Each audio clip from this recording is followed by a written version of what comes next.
My name is Joshua. I'm 27 years old, and last week, my own brother destroyed the most valuable thing I owned because he wanted to go on a date. Before I tell you how his moment of rage ended up costing my parents their entire life savings and left them with absolutely nothing, let me know where you guys are watching from in the comments. I read every single one. I want to paint a picture for you. Imagine a house where the walls are thin, the carpet is stained with 20 years of boot mud, and the air always smells like a mixture of frying grease and stale beer. That was my home in Ohio. It was a house built on hard labor, I'll give it that. My father, Robert, worked 40 years at the local packaging plant. My brother Hunter, who is 3 years older than me, followed right in his footsteps. They were big men, broad shoulders, calloused hands. The kind of guys who could open a beer bottle with their teeth and thought reading a book was something you only did if the TV was broken. Then there was me. I was the mistake. I was the runt of the litter. While Hunter was out playing varsity football and getting into fights behind the bleachers, I was inside taking apart toasters to see how they worked. My dad used to look at me with this specific kind of confusion, like he couldn't figure out how his DNA had produced someone who preferred calculus to carburetors. For the last 4 years, I have been a ghost in that house. I was a PhD candidate in chemical engineering. Now, I know what some of you are thinking. Joshua, if you're smart enough to get a PhD, why are you still living in that toxic environment? The answer is simple: money. Student loans are a crushing weight, and in this economy, every dollar counts. I made a calculation. I decided to bite the bullet, live at home, and pour every single cent I earned from my stipend and teaching assistant jobs into my tuition and equipment. I thought if I kept my head down, if I stayed in my lane, I could survive until graduation. I was wrong. It happened on a Tuesday. Tuesday nights were usually quiet. My dad would be in his recliner, nursing a 6-pack of light beer and watching reruns of old sitcoms. My mom, Martha, would be in the kitchen, complaining about the neighbors or the price of eggs. But this Tuesday was different. This was the night before the biggest day of my life. I was in my room. Well, calling it a room is generous. It was the finished attic. No air conditioning, just a single window that barely opened. It was sweltering hot, the kind of humidity that makes your shirt stick to your back. But I didn't care. I was staring at my screen, watching a progress bar crawl forward. This wasn't just any computer. This was a mobile workstation I had built piece by piece over 3 years. It had a specialized graphics card, massive RAM, and a processor that cost more than my first car. Total value? Around $5,500. But the hardware was the least of it. On that screen was the culmination of 4 years of research. I was running a complex molecular simulation for a project funded by the National Science Foundation. This wasn't homework. This was federal grant work. The data I was generating was going to be the centerpiece of my dissertation defense the next morning at 9 a.m. The progress bar hit 98%. My heart was pounding. I could taste the freedom. Just a few more minutes and I would have the data. I would back it up to the cloud, put the physical copy on my external drive, and I would be done. I would be Dr. Joshua Harrison. I would get a job in Boston or San Francisco. I would never have to smell stale beer and factory grease again. Then the door slammed open. It wasn't a knock. It was a kick. The flimsy plywood door bounced off the wall, and there stood Hunter. He was wearing his work uniform, stained with oil and sweat. He looked frantic. He looked angry. And when Hunter was angry, people usually got hurt. "I need a favor," he grunted, not even looking at me. He started stripping off his work shirt, throwing it onto my bed. The smell of industrial solvent and body odor filled the small room immediately. I didn't turn around. I kept my eyes on the progress bar. 98.5%. "I'm busy, Hunter. Can't it wait?" "No, it can't wait," he snapped. "Lacey just texted me. She wants to go to that new steakhouse downtown. Tonight." Lacey was his new girlfriend. I'd met her once. She was high maintenance. "Okay," I said, trying to keep my voice calm. "So go. Have fun." "I can't go, genius," Hunter spat. I'm scheduled for the graveyard shift. Start time is in an hour. I need you to cover for me. I finally spun my chair around. What? Hunter, no. I can't. Why not? He loomed over me. He was 6'2", 220 pounds of muscle. I was 5'10" and built like a runner. It's just packing boxes, Josh. Even you can handle that. Just put on my spare uniform. Go in, scan the badge, and keep your mouth shut. I'll give you $50. $50? I almost laughed. Hunter, look at the screen. I pointed to the laptop. I have my dissertation defense tomorrow morning. That computer is running a simulation that has been processing for 48 hours. I have to monitor it. If it crashes or if the power spikes, I lose everything. I have to present this at 9 a.m. He rolled his eyes. Nerd stuff. Who cares? Pause it. I can't pause it, I said, my voice rising. That's not how it works. And even if I could, I'm not going to work your shift. I'm not a factory employee. I don't have the safety training. It's illegal, Hunter. Illegal, he mocked, making a high-pitched voice. Oh no, call the police. He took a step closer, invading my personal space. Look, Mom and Dad already said it's fine. Dad said you need to learn what real work feels like anyway. My stomach dropped. Of course, they had discussed this without me. They had decided my time, my career, my life was less important than Hunter getting a date. I said no, I said firmly. Hunter's face turned red. The veins in his neck popped out. He wasn't used to hearing no, especially not from me. You think you're better than us, don't you? He hissed. You think because you go to that fancy school and use big words, you're too good to get your hands dirty? It's not about that, I said, turning back to my computer. Get out of my room, Hunter. That was the mistake. Turning my back on him. I heard the heavy thud of boots on the floorboards behind me. Then, his hand, thick and heavy, grabbed the back of my ergonomic chair and spun me around so hard I almost flew off. Don't you turn your back on me, you little leech, he screamed. And then the chaos began. But before I tell you what he did next, I want you to understand something. I didn't hate my brother. Not really. Pitted him. I thought he was just a product of our environment. I thought deep down he was just frustrated. But what he did in the next 60 seconds changed that forever. It wasn't frustration. It was malice. Pure, unfiltered malice. The shouting brought my dad upstairs. Robert stood in the doorway holding his beer. He looked at Hunter, then at me. What's the problem here? Dad asked, his voice slurring slightly. Joshua won't cover my shift. Hunter whined, sounding like a toddler trapped in a giant's body. He says he has to watch his computer. Dad looked at me with disgust. For Christ's sake, Josh, your brother has a chance with a nice girl. Help him out. What is that thing doing anyway?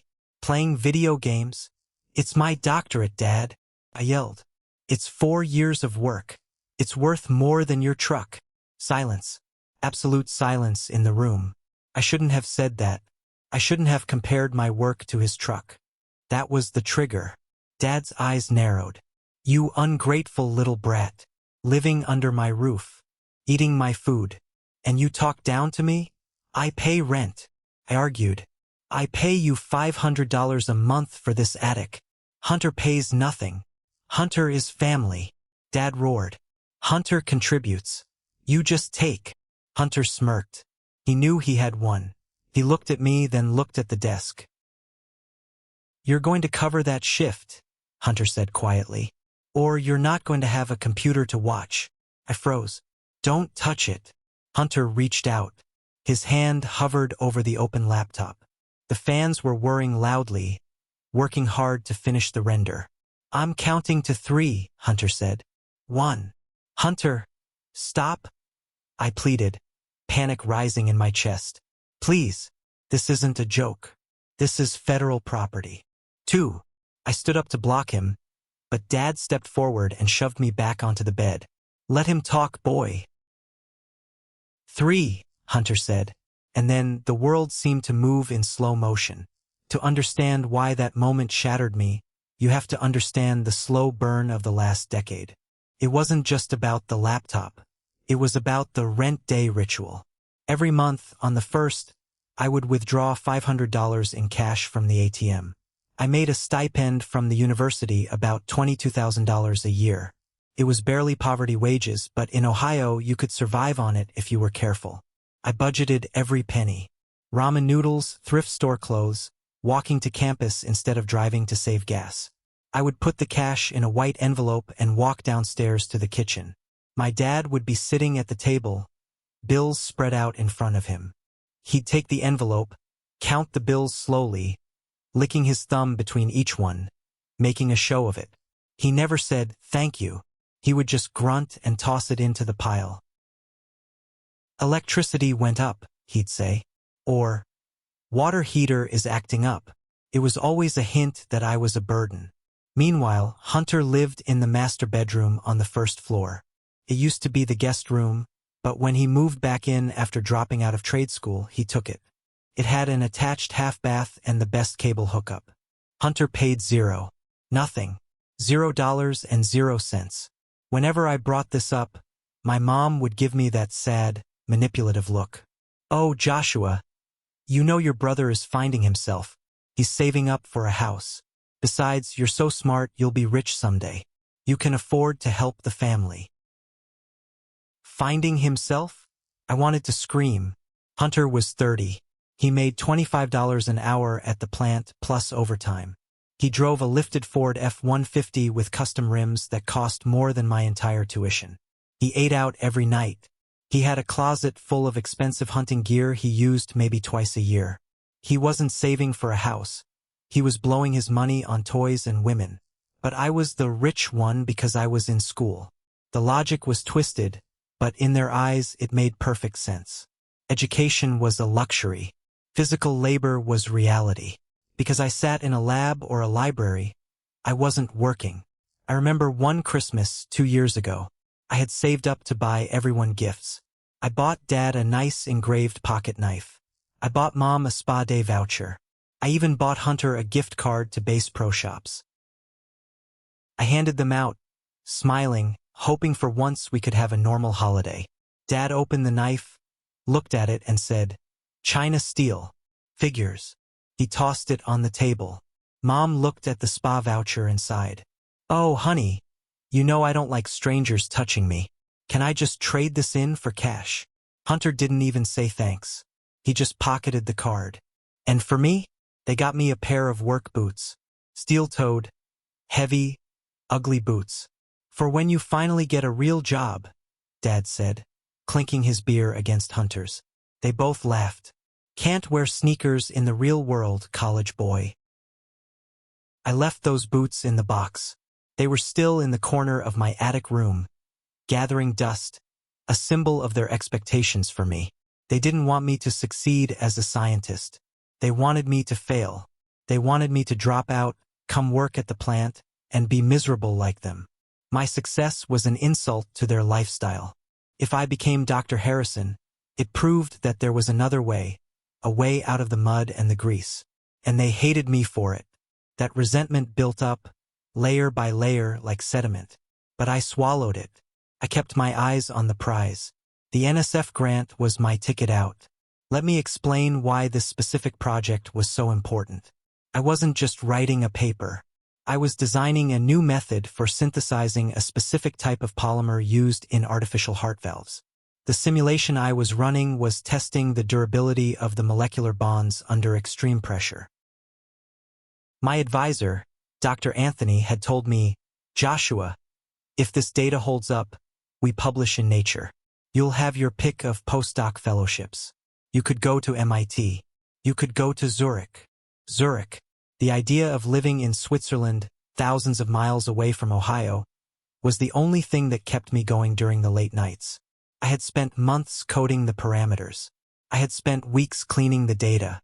And the hardware. Let's talk about the hardware Hunter was threatening. The university didn't have enough supercomputer time for everyone, so I built my own rig. I bought parts on eBay. I scavenged. I learned how to overclock processors without melting them. That $5,500 estimate I gave earlier? That was the replacement cost. The actual value, considering the custom configuration and the time it took to build, was priceless. It was my baby. And there was Hunter counting to 3. 3. I didn't move fast enough. I hesitated. I thought, he won't do it. He's my brother. He's a jerk, but he's not a monster. I was wrong. Hunter lunged. He didn't just shove the laptop off the desk. That would have been bad, but maybe survivable. No, he grabbed it with both hands. He lifted it high above his head like a trophy. No! I screamed. I lunged forward, grabbing his arm. He threw me off like I was a ragdoll. I stumbled back, hitting the wall hard. My breath left my lungs. Hunter, please, I gasped. The data, it's not backed up yet. That was the truth. The cloud upload was scheduled to run after the render finished. The only copy of the completed simulation was on the internal SSD and the external backup drive plugged into the USB port. Hunter looked at me. He looked at the laptop in his hands. The screen was still glowing, the fans still spinning. Oops, he said. His voice was flat, cold. He smashed it down. He didn't drop it. He drove it into the floorboards. The sound was sickening. It wasn't just a thud. It was a crunch. The sound of plastic shattering, metal bending, and glass exploding. The screen went black. The fans stopped whining. I stared at it. My ears were ringing. My workstation, my future, lay in a twisted heap on the cheap laminate floor. The screen was separated from the keyboard, connected only by a frayed wire. There, Hunter said, dusting off his hands. Now you're not busy. My dad took a sip of his beer. He looked at the wreckage and shrugged. Well, that's what happens when you don't listen, Josh. Should have just taken the shift. I felt cold, ice cold. I fell to my knees, crawling towards the mess. I ignored the glass shards cutting into my palms. I reached for the side of the machine, the external hard drive, the backup. It was a ruggedized drive designed to take a beating. Maybe, just maybe, the data was safe there. I found it. It was still plugged into the USB port, dangling from the wreckage. I held it up, a glimmer of hope sparking in my chest. The drive, I whispered. The drive might be okay. Hunter saw my face. He saw the hope, and he couldn't stand it. What's that? He asked, stepping closer. Don't, I whispered, clutching the small black box to my chest. Give it here, he demanded. No, I shouted. He kicked me. He swung his heavy work boot and kicked me right in the ribs. I grunted, curling into a ball, and the drive slipped from my hand. Hunter bent down and picked it up. He looked at it curiously. It was a small, black rectangle. This is where your little game is saved? He asked. It's not a game, I wheezed, holding my side. Give it back. Hunter smiled. It was a cruel, ugly smile. No doctorate for you, little brother. Your job is cleaning machines. Just like me. Just like Dad. We're a family of workers, not dreamers. He held the drive with both hands. He braced his thumbs against the middle. No, I begged, tears finally spilling over. Hunter, I'm begging you. That's my life. He snapped it. Took effort. The casing was tough. But Hunter was strong. I heard the plastic crack, and then the sickening snap of the circuit board inside. He bent it until it was shaped like a V, then tossed it onto the pile of trash that used to be my computer. Now, he said, clapping his hands together. Get dressed. You're going to be late for my shift. The silence that followed was deafening. I sat on the floor, staring at the broken piece of plastic that had been my backup drive. The physical pain in my ribs was throbbing, a dull ache that synchronized with my heartbeat, but it was nothing compared to the hollowness opening up inside my chest. My dad finished his beer. He crushed the can in one hand, a habit he always did to show off his grip strength, and tossed it into the trash can in the corner of my room. Right? Dad said, nodding as if a business transaction had just been concluded. Get moving, Josh. Don't make your brother look bad by being late. Earn some real money for once. And wash your face, Hunter added, checking his reflection in my window. You look like a crybaby. Lacey hates crybabies. They turned to leave. They actually turned their backs on me, fully expecting me to stand up, put on Hunter's greasy uniform, and go work an 8-hour shift at the factory. They were so deluded, so wrapped up in their own narcissism, that they thought breaking my spirit would make me obedient. They thought they had won. They thought they had broken the horse. But as I looked at the shattered screen of my laptop, something in my brain shifted. It wasn't a snap like the hard drive. It was a click, a switch flipping from survival mode to something else entirely. I remembered a lecture from my ethics class in undergrad. We talked about the social contract. You follow the rules, you respect the family, you keep the peace. But a contract requires two parties. When one party violates the terms so egregiously, the contract is null and void. They had just voided the contract. I stood up. I didn't say a word. I didn't scream. I didn't attack Hunter, even though every fiber of my primate brain wanted to tackle him and pound his face into the floorboards. But I knew I couldn't win a physical fight against him. And honestly, physical pain would heal. I wanted to inflict something that wouldn't. I'm not going, I said. My voice was quiet, steady. Surprised even me. Hunter stopped in the doorway. He turned around slowly, a look of genuine confusion on his face. Excuse me? I said I'm not going, I repeated. I'm not working your shift. I'm not covering for you. And I'm not staying here. Hunter laughed. It was a nervous sound. He wasn't used to this version of me. You don't have a choice, man. Your computer is toast. What else are you gonna do? Cry about it? Yeah, Dad chimed in from the hallway. Don't be dramatic, Joshua. It's just a computer. We'll get you a new one at Walmart next Christmas if you behave. Walmart. Next Christmas. He thought a $300 Chromebook could replace a specialized workstation. The ignorance was suffocating. Get out, I said. Hunter took a step toward me, fists balling up again. You want another kick? I want you to get out of my room so I can pack, I said, looking him dead in the eyes. If you touch me again, Hunter, I swear to God, it will be the last mistake you make. Maybe it was the look in my eyes. Maybe it was the fact that I wasn't backing down. But Hunter hesitated. He scoffed, trying to save face. Whatever. Fine. Don't go. I'll just tell Mom you're being a little bitch. Don't expect any dinner. I don't want your dinner, I said. And don't expect a ride to campus tomorrow, Dad added. You can walk. Fine, I said. They left. I heard them laughing as they went down the stairs. I heard Hunter say, I'll just call in sick. Tell them I have food poisoning. Lacey is worth it. Attaboy, Dad said. Don't let the job own you. The hypocrisy was staggering. Minutes ago, the job was real work that I needed to respect. Now, it was something to blow off for a date. I locked the door. It was a flimsy lock, but it gave me a moment of privacy.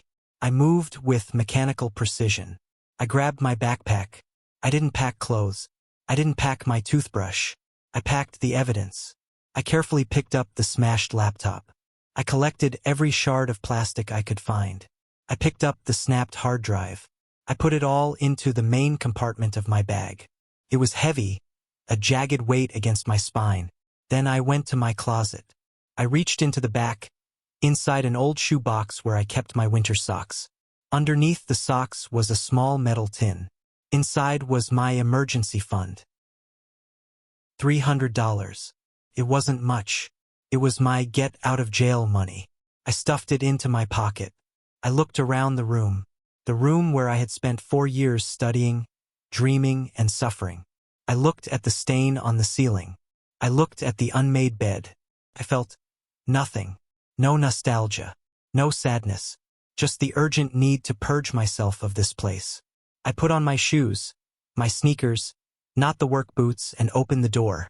The house was quiet. I could hear the TV on downstairs.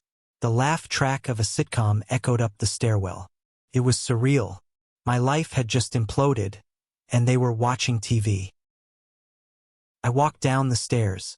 The wooden steps creaked, a sound I had spent years trying to avoid so I wouldn't wake them. Now I stepped firmly. Let them hear me. I reached the bottom of the stairs. The living room was to my left. Dad was in his chair. Mom was on the sofa, knitting. Hunter was gone, probably already in the shower getting ready for his date. Mom looked up. She saw the backpack. "Where are you going, Joshua?" "Dinner is almost ready. I'm making meatloaf." "I'm leaving," I said. "Leaving?" She frowned. "Don't be silly. You're just upset because your brother was teasing you. He didn't mean it. You know how he gets." "He destroyed my property, Mom. He destroyed my dissertation." "Oh, stop it." She waved her hand dismissively. "It's just things. Family is more important than things. Come sit down." "Dad, tell him to sit down." Dad didn't even look away from the TV. "Let him go, Martha. He'll be back in an hour when he realizes he has nowhere to sleep. He's soft." "You're right," I said. "I was soft, but you fixed that." I walked to the front door. "If you walk out that door," Dad called out, his voice dropping an octave, "don't you think about coming back asking for money. I'm cutting you off. No inheritance. No nothing. Inheritance." I almost laughed. "Dad, you have a second mortgage and a maxed-out credit card. The only thing I'd inherit from you is debt and high blood pressure." Dad choked on his beer. He started to struggle out of his chair, his face turning purple. "What did you say to me?" I opened the door. The night air rushed in. It smelled like rain and asphalt. It smelled like freedom. "Goodbye," I said. I slammed the door. I slammed it so hard the windows rattled. I walked to my car. It was a 2010 Honda Civic with 200,000 miles on it and a rusting bumper. It was ugly, but it was mine. I paid for the gas. I paid for the insurance. I got in, threw the backpack on the passenger seat, and turned the key. The engine sputtered, then caught. As I backed out of the driveway, I saw the front curtain twitch. Mom was watching. Let her watch. I didn't turn right, toward the university. I turned left, toward the police station. I drove in silence. No radio, no music. Just the hum of the tires on the pavement and the chaotic racing of my own thoughts. Did I really just do that? Did I really just walk out? Panic started to set in. Where would I sleep? How would I finish my degree? What about tomorrow morning? Tomorrow morning. The realization hit me like a physical blow. The defense. 9 a.m. I had nothing to show. No data. No presentation. I pulled over to the side of the road. My hands were shaking so badly I couldn't steer. I gripped the steering wheel, hyperventilating. Tears burned my eyes, hot, angry tears. "It's over." A voice in my head whispered. "They won. You're going to fail. You'll be kicked out of the program." I looked at the backpack on the passenger seat. I reached over and unzipped it. The jagged edge of the laptop screen poked out. I took a deep breath. "Think, Joshua. Think. You're a scientist. Analyze the problem. Problem. Data destroyed. Hardware destroyed. Solution. Is there a solution?" I pulled out my phone. My hands were still trembling as I dialed a number. "Hello." A voice answered. It was gruff, tired. "Dr. Anthony?" "Joshua." He sounded surprised. "It's 8:30 p.m. Is everything all right? You should be resting for tomorrow." I have a problem," I stammered. "A big problem." I told him everything. I kept it brief. My brother. The argument. The smash. The drive. There was a long silence on the other end. I held my breath, waiting for him to tell me I was irresponsible, that I should have had cloud backups running in real time, even though the bandwidth at my parents' house was too slow for that. "Where are you now?" Dr. Anthony asked. His voice had changed. It wasn't the voice of a professor talking to a student. It was the voice of a general entering a war room. "I'm on the side of the road. I'm heading to the police station." "Good," he said. "That's exactly where you need to go. Listen to me, Joshua. Do not wash your hands. Do not throw anything away. That backpack is evidence.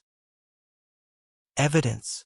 Joshua, that laptop wasn't just your personal property. It was purchased with funds from the NSF grant, partially.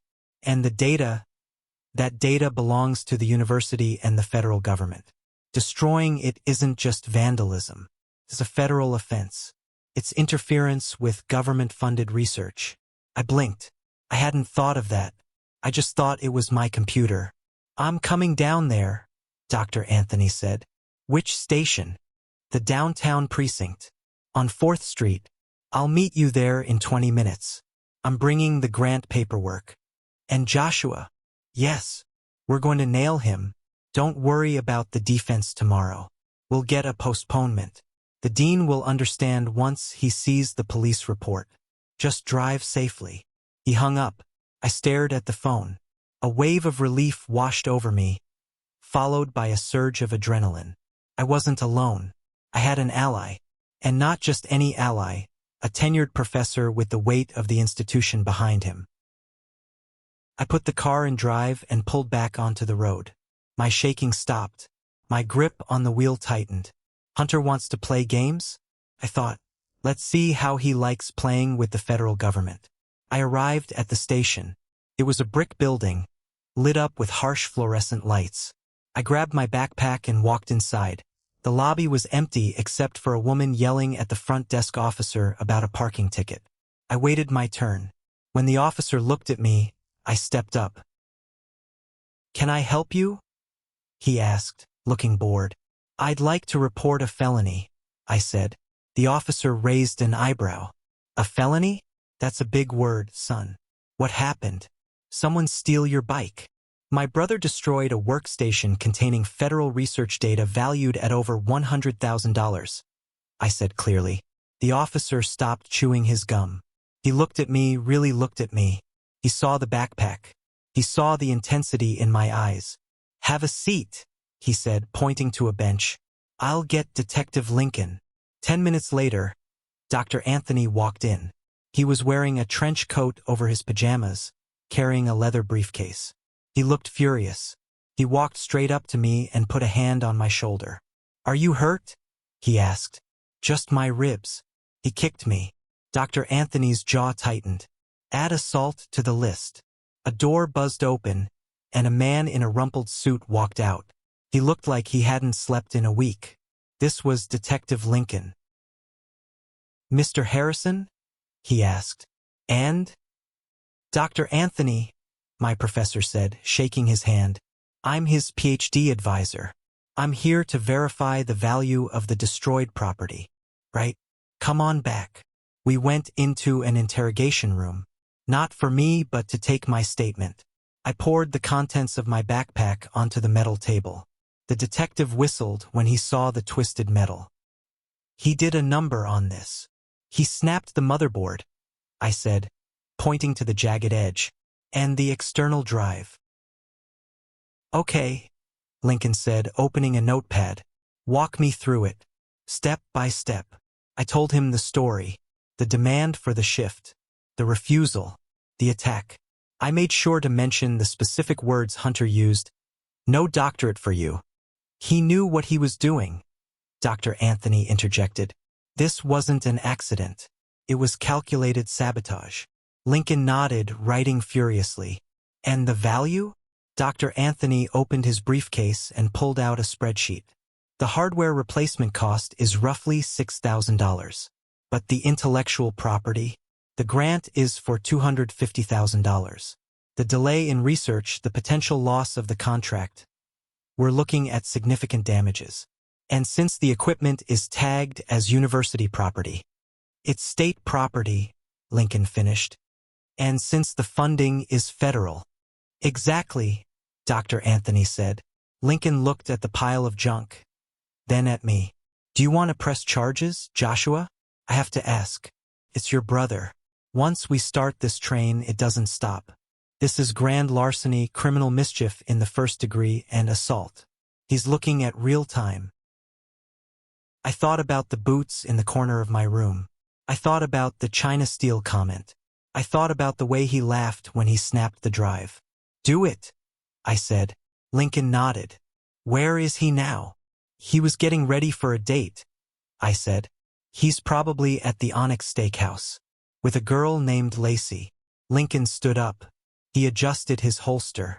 Well, I hope he hasn't ordered appetizers yet. I rode in the back of Detective Lincoln's unmarked cruiser. Dr. Anthony followed in his own car. 2 uniformed officers followed us in a patrol car. Felt like a dream. Or a nightmare. I wasn't sure which. The Onyx Steakhouse was the fanciest place in town. Valet parking, white tablecloths, waiters in tuxedos. It was the kind of place my dad called pretentious, but Hunter loved because he thought it made him look like a big shot. We pulled up to the curb. The red and blue lights were off. Lincoln didn't want to spook him. Stay in the car, Lincoln told me. I don't want a scene if he gets violent. I watched through the tinted window. I saw them through the large glass front window of the restaurant. Hunter was sitting at a booth near the front. He was wearing his nice shirt, a button-down that was too tight in the biceps. Lacey was sitting across from him, looking bored, scrolling on her phone.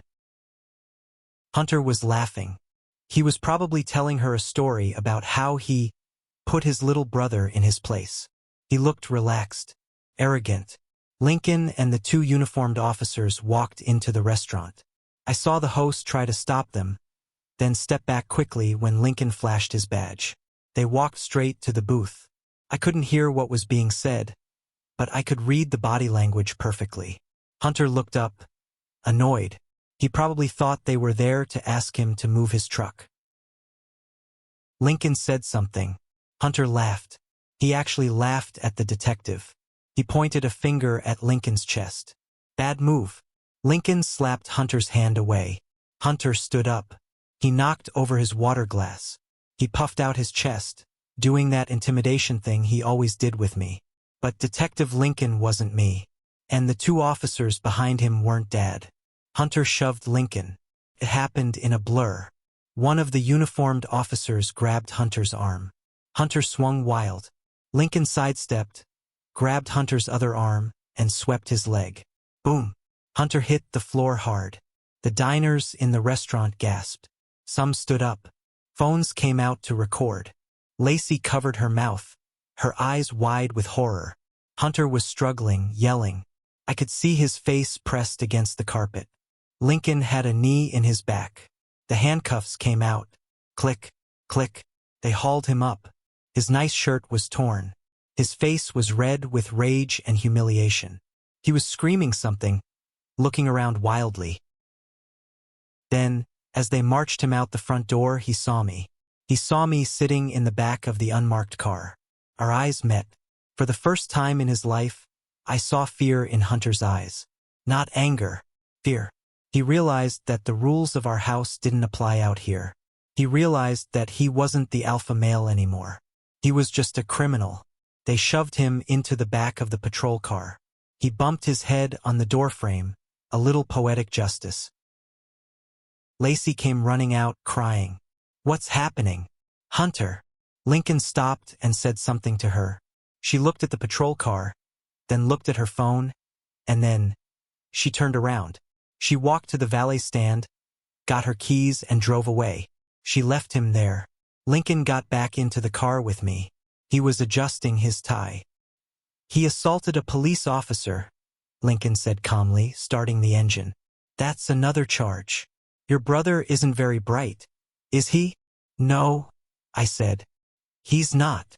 We're taking him to booking. You'll need to come down to sign the formal complaint. Then you should find a place to sleep.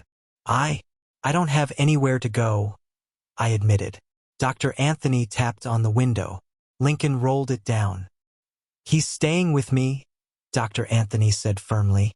I have a guest room, and we have a lot of work to do to prep for the dean tomorrow. I looked at my professor. Tears welled up in my eyes again, but this time, they were tears of gratitude. Thank you, I whispered. Don't mention it, Anthony said. Now let's go. I want to see the look on the provost's face when he hears about this. That night, I slept in a clean bed in a quiet house in the professor's district. It smelled like lavender and old books. There was no shouting, no TV blaring. I checked my phone before I turned it off. 17 missed calls from Dad, 12 from Mom, 3 voicemails. I didn't listen to them. I blocked the numbers. For the first time in 27 years, I slept soundly. The next morning, the sun rose. The world didn't end. I went to the university with Dr. Anthony. We met with the dean and the head of the department. When they saw the police report and the photos of the destroyed equipment, the mood in the room shifted from bureaucratic annoyance to righteous indignation. "This is an attack on the university," the dean fumed. "We will support you fully, Joshua. The defense is postponed for 2 weeks. Can you recover the data? We're sending the drive to a forensic recovery specialist," Dr. Anthony said. "It's expensive, but there's a chance."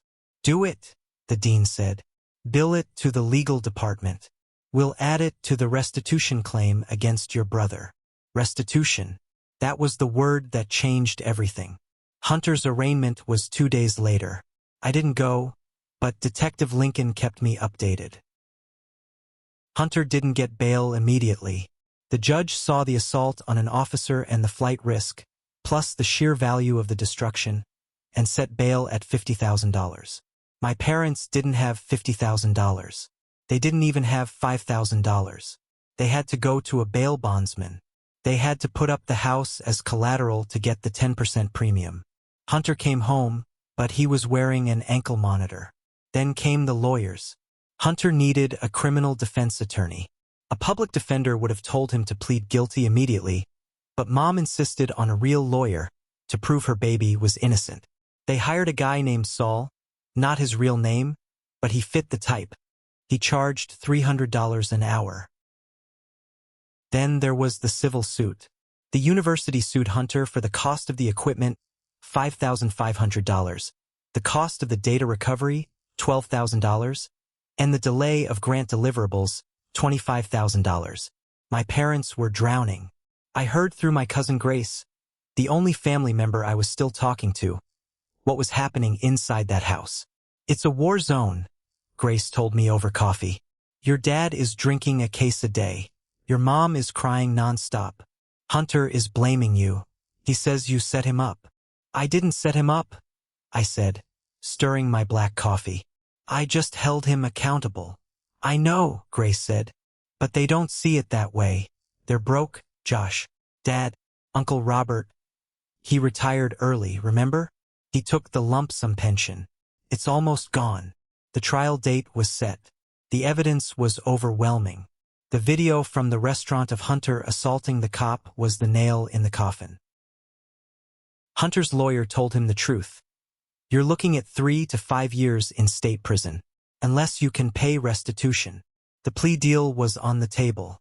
If Hunter pleaded guilty and paid back every cent of the damage immediately, the DA would agree to probation and a suspended sentence.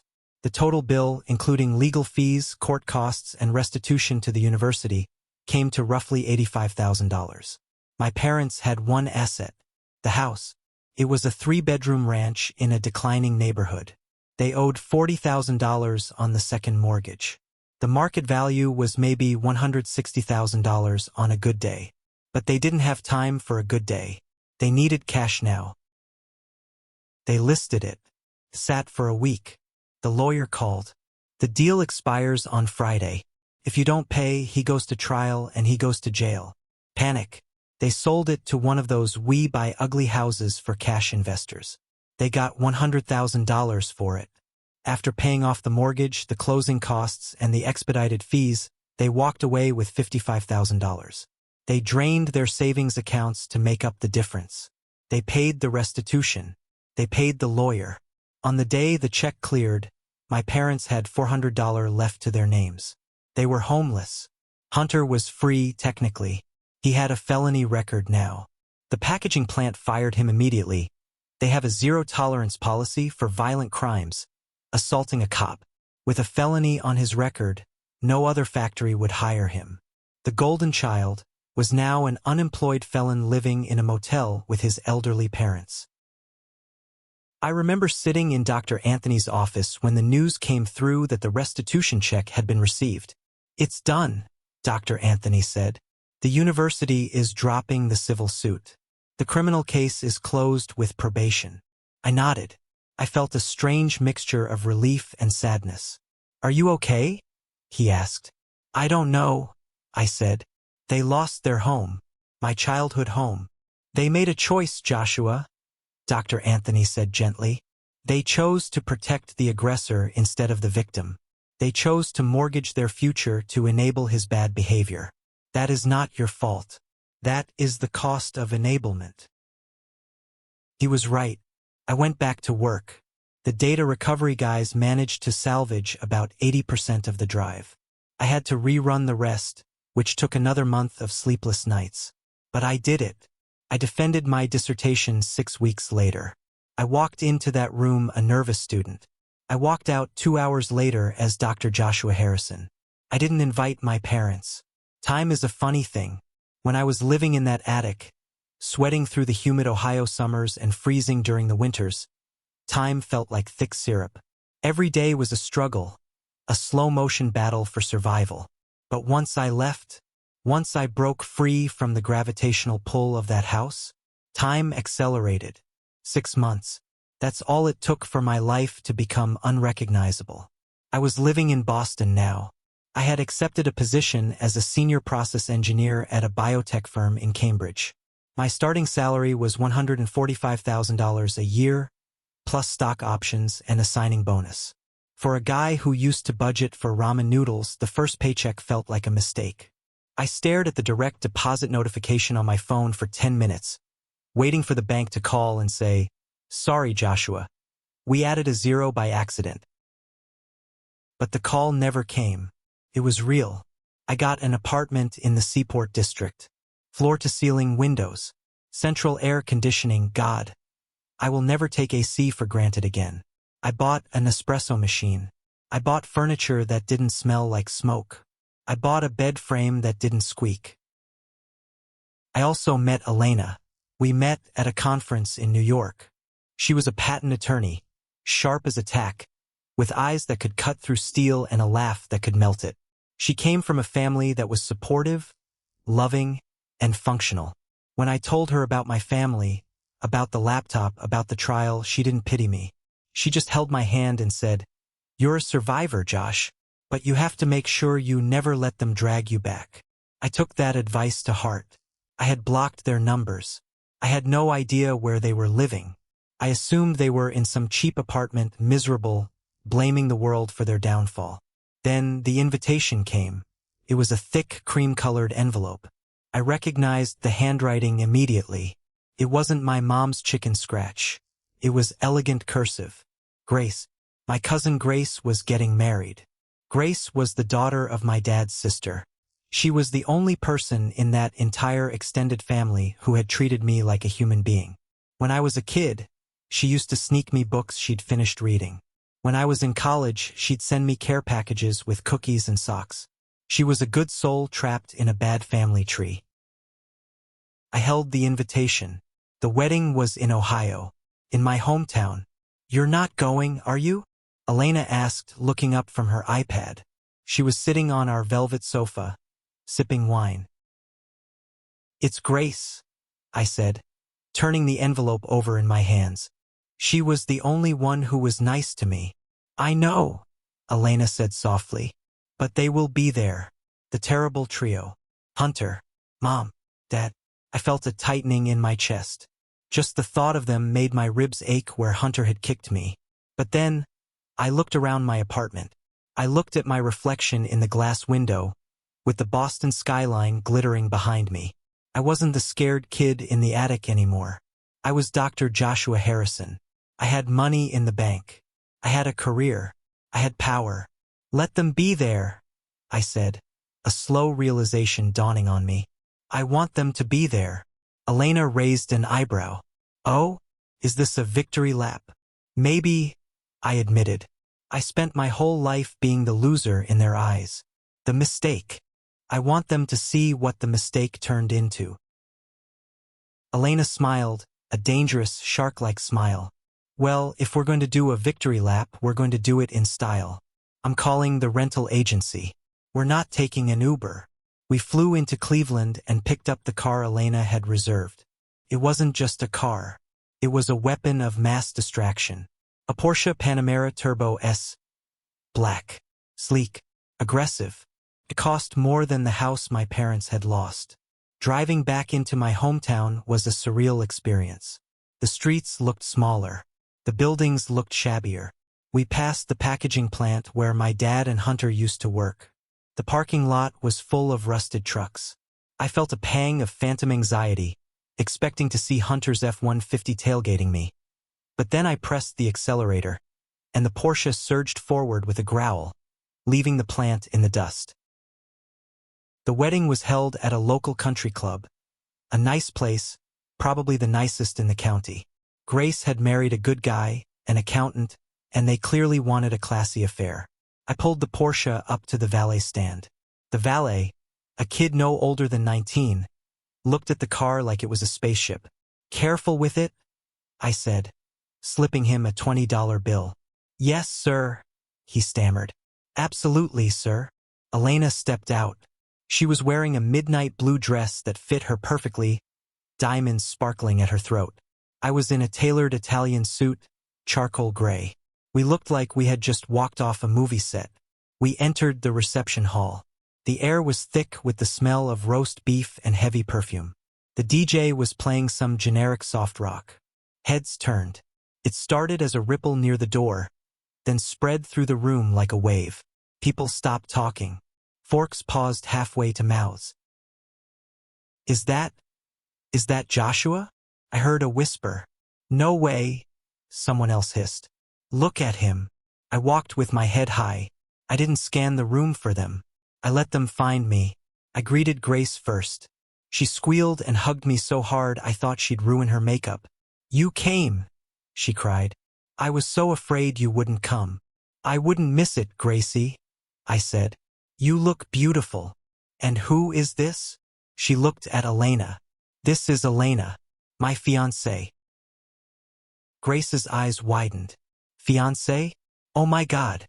Congratulations." We were making small talk, laughing, drinking champagne. I felt relaxed. I felt in control. And then, I felt the temperature in the room drop. I saw them. They were standing near the buffet line. My dad, Robert, looked 10 years older. His face was gaunt, his hair completely white. He was wearing a suit that was clearly bought at a thrift store. It was ill-fitting and dated. My mom, Martha, looked frail, clutching a fake designer purse I knew she bought at a flea market. And Hunter, the golden child, the high school football star. He looked like a wreck. He had gained at least 40 pounds. His face was puffy, red and blotchy, the telltale sign of heavy drinking. He was wearing a shirt that was untucked and stained at the collar. He didn't look like a bully anymore. He looked like a defeated man. They were staring at me. They were staring at Elena. They were staring at the expensive watch on my wrist. I saw them whispering to each other. I saw the calculation in their eyes. They weren't looking at me with pride. They were looking at me with hunger. I turned back to Grace, ignoring them. But I knew it was coming. You can't put blood in the water and expect the sharks not to swim. About an hour later, Elena went to the ladies' room. I was standing alone near the bar, nursing a scotch. "Joshua." The voice was raspy. I turned. It was Dad. He was flanked by Mom and Hunter. They had formed a phalanx, cutting off my escape route. "Hello, Robert," I said. I didn't call him Dad. He flinched at the use of his first name. "Robert? Is that what you call your father now?" "It's what I call the man who told me he was cutting me out of his will," I said calmly. "How are you? How are we?" Mom burst out, her voice trembling with that practiced martyr tone. "We're living in a one-bedroom apartment on the south side, Joshua. The roof leaks. The neighbors sell drugs. That's how we are." "Sounds rough," I said, taking a sip of my drink. "Market downturn?" "Don't play dumb," Hunter growled. He stepped forward, trying to do the intimidation thing again. But it didn't work. I wasn't looking up at him anymore. I was looking through him. "You know why we're there. You put us there." "I put you there?" I laughed. A genuine, amused laugh. Hunter, you smashed a federal asset. You assaulted a police officer. You did that. I just filed the report. You could have stopped it. Mom cried, grabbing my arm. I gently but firmly removed her hand. You could have dropped the charges. You could have told the school it was an accident. We lost our home, Joshua. Your childhood home. I remember that home, I said. I remember paying rent to live in the attic while Hunter lived for free. I remember being told to earn real money. Well, I took your advice. I'm earning real money now. Dad stepped in, trying to take the patriarch angle. He straightened his back, but he looked small. Look, son. What's done is done. We've all made mistakes. Hunter has paid his price. We've paid our price. But we're family. And family helps each other. There it was. The hook. We saw your car, Dad continued, his eyes darting toward the valet lot. A Porsche. Must be nice. And that suit. You're doing well. Very well, I agreed. Your brother. Dad gestured to Hunter. He can't find work. Because of the record. He needs a fresh start. Maybe you could help him out. A loan. Just to get him back on his feet. We're drowning, Josh. We can barely afford food. A loan, I repeated. Or just a gift, Mom added quickly. We sacrificed so much for you. We raised you. We put a roof over your head. You owe us. The audacity was breathtaking. It was almost impressive. After everything, after the abuse, the theft, the destruction, the homelessness, they still believed they were entitled to my labor. They still viewed me as a resource to be harvested. I looked around the room. People were watching. Not blatantly, but out of the corners of their eyes. They wanted to see the drama. I decided to give them a show. You sacrificed for me? I asked, raising my voice slightly so the nearby tables could hear. Let's clarify that. You charged me rent from the day I turned 18. You mocked my education. You enabled Hunter's alcoholism and violence. And when he committed a crime, you sold your future to keep him out of prison. You didn't sacrifice for me. You sacrificed me. Don't make a scene, Hunter hissed, looking around nervously. Why not? I asked. You like scenes. Remember the steakhouse? That was a scene. Joshua, please. Mom wept. We're your parents. You were my landlords, I corrected. And bad ones at that. Dad's face turned red. So that's it? You're just going to let us rot? You're going to drive back to your fancy life in your fancy car and leave your flesh and blood in the gutter? I leaned in close. I wanted them to see the lack of hesitation in my eyes. You told me that day, I whispered, that I wasn't a doctor, that my job was cleaning machines, that I needed to earn real money. You were right about one thing, Dad. I needed to earn real money, because real money buys freedom. It buys distance. And it buys the ability to say no. You ungrateful little. Dad started, raising his voice. I succeeded in spite of you. I cut him off, my voice cold as ice. Not because of you. You happened to me like a natural disaster. And I survived. Survivors don't owe anything to the disaster. At that moment, Elena returned. She saw the tension immediately. She walked right up to my side, slipping her arm through mine. She looked at my parents with a look of pure disdain. Is there a problem here? She asked, her voice sharp. Hunter looked at Elena. He looked at her diamonds. He looked at her confidence. He opened his mouth to say something, probably something rude, but he couldn't. He was out of his league. No problem, I said. We were just catching up. My family was just telling me how proud they are of my success. The sarcasm hung in the air like smoke. Come on, Dad said to Mom and Hunter. Let's go. He's dead to us. I've been dead to you for years, I said. I just finally stopped attending the funeral. They walked away, defeated, angry, but mostly empty. I watched them go. I expected to feel guilt, that Catholic guilt that is programmed into us from birth. Honor thy father and mother. But I checked my emotional dashboard. Nothing. No guilt. No regret, just a profound sense of lightness. The anchor was cut. "You okay?" Elena asked, squeezing my arm. "Never better," I said. And I meant it. But I wasn't done yet. There was one more piece of business to attend to. One more statement to make. The rest of the wedding was a blur of speeches and cake cutting. I kept my distance from the terrible trio, who were sulking at a table in the back near the kitchen doors. They were drinking heavily at the open bar, casting nasty looks in my direction every few minutes. I knew what they were thinking. They were telling themselves a story where I was the villain, the greedy, heartless son who abandoned his poor, suffering parents. They needed that story. It was the only thing that protected their egos from the crushing reality of their own choices. But actions speak louder than stories. The DJ announced it was time for the dollar dance, a tradition in our part of Ohio where guests pay $1 to dance with the bride or groom. It's usually a fun, silly way to give the couple a little spending money for their honeymoon. People were lining up, pinning singles and fives onto Grace's dress. I turned to Elena. "Do you have the checkbook?" She smiled and reached into her clutch. "I thought you might need this." I took the checkbook and a fountain pen. I found a high-top table near the edge of the dance floor. I opened the book. I wrote the date. Pay to the order of Grace Miller. I paused. I looked at Grace. She was laughing, dancing with her dad, my uncle, who was a decent man. She was radiant. She didn't have much. She worked as a teacher's aide.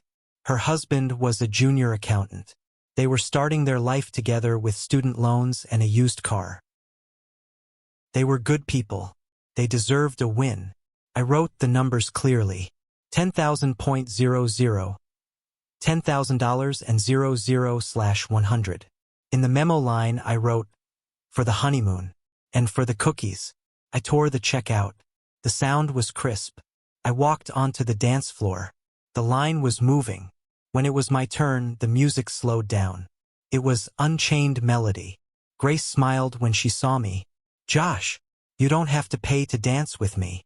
"It's tradition," I said. I took her hand. We swayed for a moment. "I'm so glad you came," she whispered. "I know it was hard with them here." "I came for you, Grace," I said. "You were the only light in a very dark house." "I wish I could have done more," she said. "You did enough," I assured her. I reached into my pocket and pulled out the folded check. "This is for you. Don't open it until you get home." "Josh, no," she protested. "You already gave us the blender from the registry." "Open it later," I insisted. "Use it for a down payment, or a trip to Europe. Whatever you want." I slipped it into the small silk bag she was carrying for the dance money. "Thank you," she said, tears in her eyes. She didn't know the amount, but she felt the intent. But here is where the checkmate happened. I knew my family. I knew they were watching. As I walked off the dance floor, the DJ, who had apparently been tipped off by the best man or maybe just saw the interaction, got on the mic. "Ladies and gentlemen, let's hear it for the cousin of the bride, Dr. Joshua Harrison. I just got word that he's made a very generous donation to the couple's honeymoon fund." It was a bit tacky to announce it, but in that moment, it was perfect. My parents and Hunter looked up. Their eyes locked onto me. I walked past their table on my way out. I didn't stop, but as I passed, I slowed down just enough to be heard. "I hope Grace enjoys the 10 grand, I said casually to Elena, loud enough for them to hear. "She's always been family to me." The reaction was visceral. Hunter choked on his drink. 10,000? Mom's jaw dropped. Her face went pale. Dad looked like he had been slapped. They did the math instantly. $10,000. That was enough to get them out of their roach-infested apartment. It was enough to buy a used car for Hunter. It was enough to fix their teeth. And I had just given it away. To a cousin. The realization hit them like a freight train. I wasn't broke. I wasn't stingy. I was incredibly generous. Just not to them. I saw the regret wash over them. Not regret for what they did to me, but regret for the payout they had lost. If they had just been kind, if they had just supported me, if Hunter hadn't smashed that laptop, that $10,000 could have been theirs.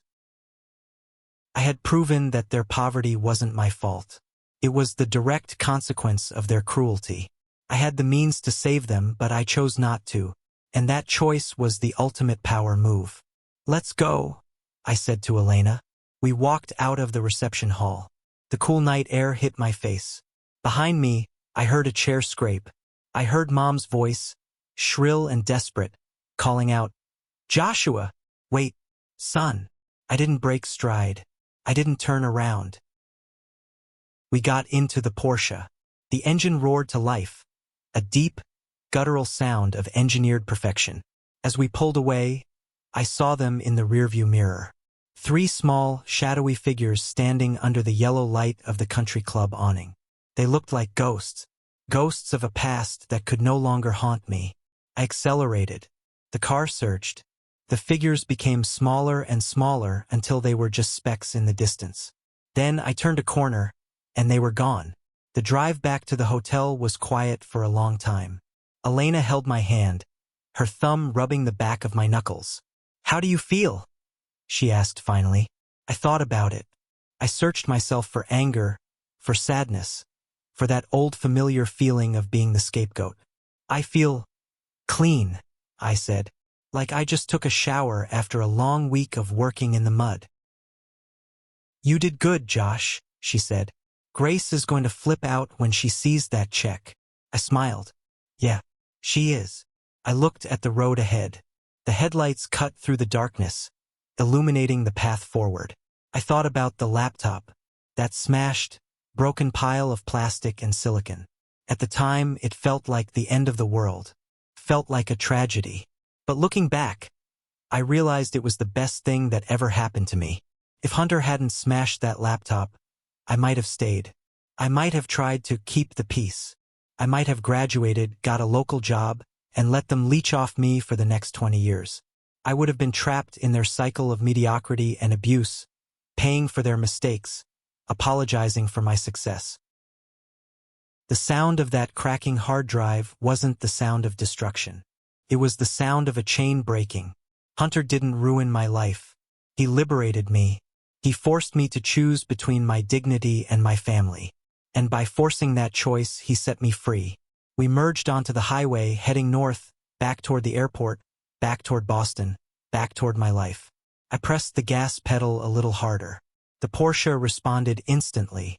We flew into the night, leaving the debris of the past in the rearview mirror, where it belonged. That is the story of how a smashed laptop led to my freedom.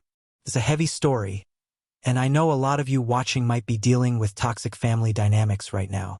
Maybe you have a brother like Hunter, or parents who can't see your worth. Here is the lesson I want you to take away from this. We are raised to believe that family is everything. We are told to forgive, to forget, to turn the other cheek because they're your blood. But there is a line. Biology is not a suicide pact. When family becomes an anchor that drags you down, when they actively sabotage your future to make themselves feel better, they lose the right to that title. Setting boundaries isn't selfish. Protecting your mental health, your career, and your future is not an act of betrayal. It is an act of survival. You are allowed to outgrow people who refuse to grow with you. You are allowed to succeed without feeling guilty that they stayed behind. Success is the best revenge, but peace is the ultimate prize. I want to hear from you guys in the comments. What is the hardest boundary you've ever had to set with a family member? Did you have to cut someone off to save yourself? Or if you just enjoyed the story and the justice, drop the word good in the comments so I know you're with me. Thanks for listening. Stay focused, back up your data, and never let anyone smash your dreams.